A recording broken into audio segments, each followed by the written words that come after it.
I have eastern phoebes nesting in my garage. They don't like me. It's my fault. It was a short winter, a dry spring, and the insect life wasn't as vigorous as usual, and I thought the phoebes were having a little trouble getting started on their nesting this year. So I got a stool, a mirror, and I peeked to see what was going on. Well, there was one small white egg and one larger brown speckled egg, a cowbird egg. That means a cowbird had come along, laid an egg in that nest, knowing that the parents were going to raise it, probably at the cost of their own chicks. See, cowbirds lay their eggs in the nests of other birds, and the foster parents raise that bird.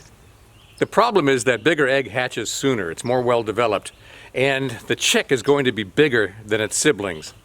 And that means it's going to get most of the food. It wiggles around a lot and often even pushes the other eggs and the chicks out of the nest, leaving itself the sole heir to these parents who never realized they were raising a cowbird. Still, other species do it. European cuckoos are famous for doing it. Some of the other cowbird species in America do it. So I decided I would just wait to see what happened and let nature take its course.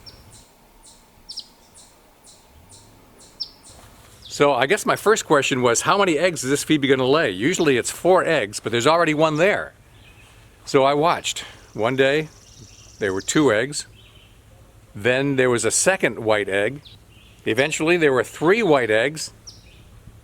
And apparently the female can't count because she did lay a 4th egg, and now she was responsible for raising 5 chicks if they all survived. Sure enough, the cowbird hatched first, 5 days before the next chick. So by the time the phoebe poked its way out of the shell, that first bird, the cowbird, was huge, taking all the food.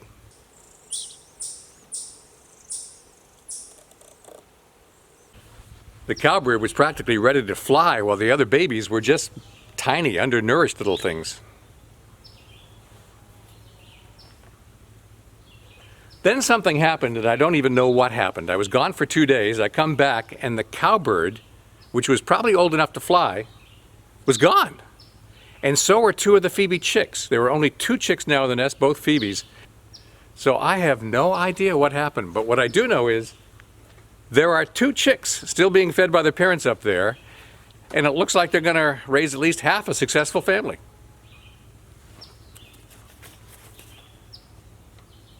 So despite the odds, nature took its course. The phoebes are successful, and they still hate me.